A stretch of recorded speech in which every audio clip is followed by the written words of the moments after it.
有8个病因，对不对？教各位3个方法，大概有6到7个病因就解除了。第一个哈，打呼的原因哈，为什么会打呼？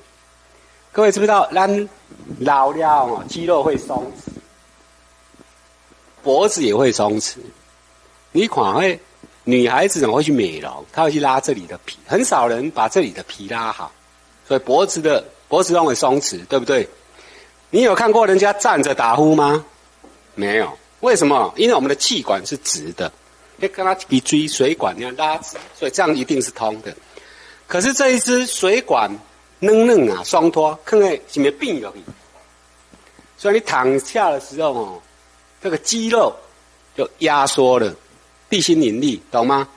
一离掉，扁掉，压到那个食道跟呼吸道，重力啊，倒了去重力离掉。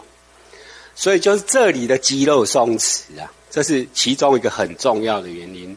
所以我们把这里的肌肉拉一拉，它就怎么拉呢？自己摸这里，用手。你有感觉你的肌肉扭起来？有没有？这个叫脖子肌肉运动。按你扭，你改手摸了，你就知道，我的肌肉按你扭起来，缩紧，有没有？按你。啊，无代志了，安尼，啊，无去吊在树上哈，不要被吊死，肌肉就强起来了。你去吊在那边，你会跟他抵抗，安尼，啊，这肌肉好，这里肌肉结实，你就不会打呼了，这是这个原因。第二个是鼻子的问题，这里都有，从肺一直到鼻子出来，通通要顺畅。这一段不顺畅，就我刚讲的，你就练这里的肌肉，安尼哈。啊，如果是鼻子不顺畅，那你就那3号步。我们今天开箱是有一个3号步，对不对？把那里呢共振这里，按你看你买下，后面口蒙面，好，就像你们戴口罩这样。啊，这样鼻子它这里共振就会顺畅。好，那第3个就是我们颅腔里面，鼻子、眼睛、耳朵其实全部那个。是相通的，它的通道是相通的。那有的人家不通，家不通，反正里面哪里不通不知道，那气会乱窜。啊，气会乱窜，你都有声，就好像我们在吹一个东西，如果那气不顺对，叽咕或者反正怪声音就出来了，就这样。所以怎么把里面的通道的气全部打通呢？就这样我教你们，这个也是失智症的防止，就是吐气。吐到没气了然后用最大的力量这样，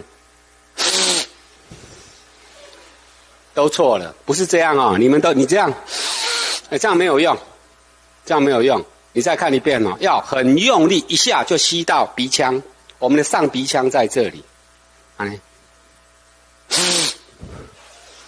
撸短用你吃奶的力。一下就，树干吸到怎么样？吸到这里会痛。你们有没有去呛到说那个吃那个 wasabi 有没有？会呛到这里，就是要这样。所以冷空气吸到上鼻腔。失智症如果这样吸大概一天吸个10分钟，大概吸1个礼拜，失智症就好了。有人失智了4年，1个礼拜。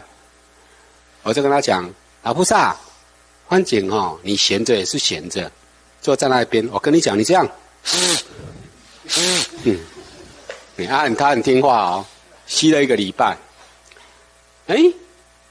他看到他女儿认得了，然后过了3个月，他原来人都不认得，也不会出门。3个月后。我公司来了一个陌生人，提着一个礼物。我说你是谁？因为老师，我失智症好了。拿起了礼物来赏我，很不可思议，就这样而已。所以所有治疗动作都没开钱好，这个。